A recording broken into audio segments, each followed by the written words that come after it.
सीमा हैदर सीमा हैदर हमारे भारत के अंदर जो है वो इलीगल तरीके से आई है कि जो पाकिस्तान में इसका साथी है उसने बताया था कि यहाँ वहाँ पर ये किसी ट्रेनिंग कैंप में जाती थी ट्रेनिंग लेने के लिए। आज कोई इसके खिलाफ सुनने के लिए तैयार है। कल को कोई आतंकवादी इलीगल तरीके से भारत में आ जाएगा और वो बचने के लिए कहेगा कि भारत सरकार की जय, मोदी जी की जय और जो हमारे नेताओं की जय, तो क्या हम उसको बकस सकते हैं? उनको श्रद्धांजलि देना, उनको प्रोटेक्शन करना, उन भारतीय नागरिकों की प्रोटेक्शन देना हमारे लिए इम्पोर्टेंट है या इस सीमा हैदर को मेहमान नवाजी करना इम्पोर्टेंट है? देखिए, जैसा कि आप सभी को मालूम है कि गत दिनों जो पहलगाम में जो टेररिस्ट अटैक हुआ और इसमें लगभग 28 से 30 के बीच में हमारे भारत के जो नागरिक हैं वो शहीद हुए और इंजर्ड भी काफ़ी लोग हुए। तो उसको देखते हुए हमारी भारत की सरकार ने जो कदम उठाने चाहिए थे, जो ज़रूरी कदम थे, वो कदम उठाए। तो उनमें जो सबसे इम्पोर्टेंट जो 3 कदम उठाए गए उनमें ये था कि जो हाई कमीशंस, पाकिस्तान का हाई कमीशंस हमारे भारत में है उसको विड्रॉ किया जाए, उसकी संख्या जो कर्मचारियों की वो 50% से 30% किया जाए। इसी प्रकार जो जल के मामले में भी कुछ कहा गया कि वो जल को भी रोकने की जो बात की गई वो उस पर स्टेप लिया गया। और सबसे बड़ा जो स्टेप लिया गया वो ये लिया गया कि भारत के अंदर जितने भी लोग वीज़ा पे पाकिस्तान के लोग आए हुए हैं उन सब के वीज़े को तुरंत प्रभाव से कैंसिल करके उनको अल्टीमेटम दिया गया 24 आवर्स का और उनको भारत देश की बॉर्डर को छोड़ने का आदेश दिया गया। तो कुछ जो लॉन्ग टर्म वीज़ाज हैं उनको छोड़ करके या डिप्लोमेट्स हैं उनको छोड़ करके और तमाम जो पाकिस्तान की लड़कियां जो भारत में शादीशुदा थी, जिनके बच्चे भी हैं, उनको भी जो है, जिनको नागरिकता नहीं मिली थी उनको भी जाना पड़ा। जो लोग आए हुए थे उन सबको जाना करा। आपने देखा कि बॉर्डर बढ़े हुए हैं। तो देखिए कि जो भारत में आते हैं लोग, जो भारत में वीज़ा लेके आते हैं तो वो सरकार की परमिशन से ही आते हैं। उनकी वेरिफिकेशन होती है, पुलिस वेरिफिकेशन होती है, सीआईडी वेरिफिकेशन होती है और भारत में जो लोग उनके रिश्तेदार हैं वो उनको स्पॉन्सर करते हैं, उनकी भी वेरिफिकेशन होती है, तब उनको वीज़ा हमारा भारतीय उच्चायोग जो इस्लामाबाद में वो देता है। अब सवाल ये है कि सीमा हैदर हमारे भारत के अंदर जो है वो इलीगल तरीके से आई है। ना उसके पास कोई वीज़ा है, ना उसके पास कोई ऐसा कोई परमिशन कोई था। तो वो भारत में आई और भारत में आकर के फरीदाबाद के अंदर जो है वो पकड़ी गई और रबूपुरा के अंदर जाके उसके खिलाफ एफआईआर दर्ज हुई।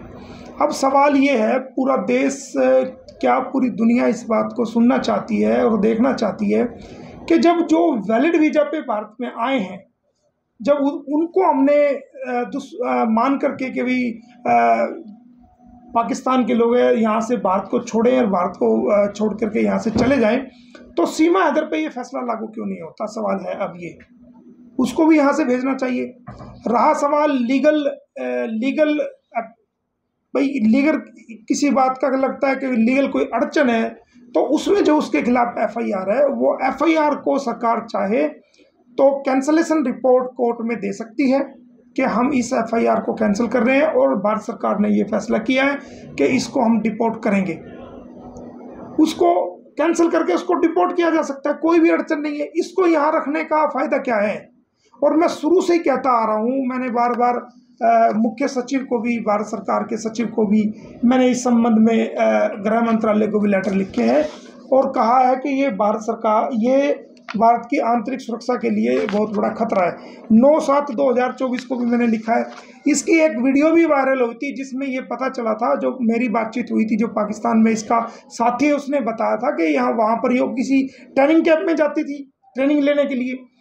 तो ये तो भारत के लिए खतरा है बहुत बड़ा। और मैं आपको बताना चाहूँगा कि इसके जम्मू कश्मीर से भी कनेक्शन है। इसकी खुद में वॉइस जो मैं आपको सुनवाना चाहूँगा, ये फ़ोन देना मेरा जरा एक बार, मैं हाँ उसको हम दे देंगे आपको।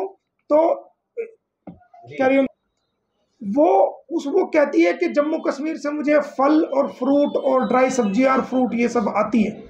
तो इसका क्या संबंध है वहाँ से कश्मीर से? हमें तो कोई फल दे के नहीं जाता, हमें तो कोई जो वहाँ से फ्रूट दे के नहीं जाता। ये कैसे एक रबूपुरा में बैठी हुई पाकिस्तान की जो नेपाल के रास्ते से आई है, कश्मीर के रास्ते से नहीं आई, इसको लोग फ्रूट, ड्राई फ्रूट कैसे भेज रहे हैं कश्मीर से? इसका मतलब कहीं ना कहीं कनेक्शन है इसका। आज कोई इसके खिलाफ सुनने के लिए तैयार है, कल को कोई आतंकवादी इलीगल तरीके से भारत में आ जाएगा और वो बचने के लिए कहेगा कि भारत सरकार की जय, मोदी जी की जय और जो हमारे नेताओं की जय, तो क्या हम उसको बकस सकते हैं? भारत सरकार की जय हम कहेंगे, हमारी सरकार है। भारत के नेताओं की जय हम कहेंगे, हमारी सरकार है। हमारे नेताओं हैं जो देश की रक्षा के लिए रात दिन काम कर रहे हैं। इसकी ना वोट है ना सपोर्ट है, फिर इसको क्यों रखा जा रहा है यहाँ पर? अगर आप इसको रखना चाहते हैं तो अगर इसको डिपोर्ट आप नहीं भी करना चाहते तो कम से कम इसके बच्चों को डिपोर्ट करिए, जो कि उम्र में कम है, जिनका कोई क्राइम ही नहीं बनता, इलीगल उन पे FIR में भी नहीं बनती, उन पे ना कोई क्राइम बनता, उन चारों बच्चों को डिपोर्ट करिए आप और इसको जेल में डालिए। इसकी बेल कैंसिलेशन सरकार की तरफ से एक कोर्ट के अंदर एक एप्लीकेशन लगेगी, जो सरकार को राइट है, जो पुलिस डिपार्टमेंट को राइट है कि वो जाकर के एक एप्लीकेशन दे सकता है कि भारत सरकार ने ये फैसला लिया कि पाकिस्तान के लोगों को भारत से भेजना है, तो लिहाजा हम ये भारत की आंतरिक सुरक्षा के लिए बहुत बड़ा खतरा है और ये वैसे भी भारत की सुरक्षा के लिए बहुत बड़ा खतरा है। तो इसकी हम बेल कैंसिलेशन के लिए ये बार बार जो है ना, इसके इतने फॉलोअर्स हो चुके हैं और जो कश्मीर में भी इसके जो ना हाथ फैल चुके हैं, इसके कनेक्शन है वहां पर भी, तो इसकी बेल कैंसिलेशन के लिए एप्लीकेशन लगाई जा सकती है और इसको जेल में रखा जा सकता है। अगर आप डिपोर्ट नहीं करें तो इसको जेल में रखिए, बेल कैंसिलेशन करिए। ये क्या लगती है हमारी? जो हमारे 28 लोग पहलगाम के अंदर जो है वो वीरगति को प्राप्त हुए हैं, जो शहीद कर दिए गए हैं, वो हमारे लिए इंपॉर्टेंट मायने रखते हैं या सीमा हैदर रखती है? सवाल ये है, सारी दुनिया पूछ रही है, ये मैं नहीं पूछ रहा हूं, सारी दुनिया के लोग पूछ रहे हैं। जो हमारे 28 लोग पहलगाम के अंदर शहीद हुए हैं, उनके बच्चों की पुकार को हम, उनकी चीख को हम देख नहीं सकते, उनकी माओं की चीख को नहीं दे सकते, उनकी बहनों की, उनकी बेटियों की, उनकी बीवियों की चीख को हम नहीं दे सकते, जो जिनको सरेआम जो ना गोलियों से धर्म पूछ के जो ना उनको गोलियां मार दी गई, उनको शहीद कर दिया गया, उनको श्रद्धांजलि देना, उनको प्रोटेक्शन करना, उन भारतीय नागरिकों की प्रोटेक्शन देना हमारे लिए इंपॉर्टेंट है या इस सीमा हैदर को मेहमान नवाजी करना इंपॉर्टेंट है?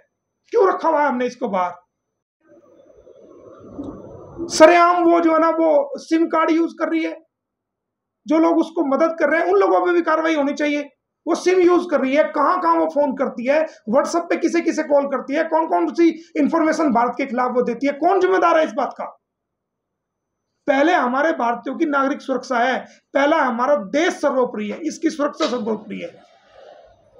तो मेरी यही भारत सरकार से मेरी रिक्वेस्ट है कि इसको डिपोर्ट करिए, इसके बच्चों को डिपोर्ट करिए। अगर सीमा हैदर को डिपोर्ट नहीं किया जा रहा है तो इसकी बेल कैंसिल करा करके इसको जेल में रखिए, जैसे दूसरे पाकिस्तान के लोग जिन पे मुकदमे हो जाते हैं, जिन पे FIR हो जाती है, उनको खुला नहीं छोड़ा जाता, वो जेल के अंदर रहते हैं।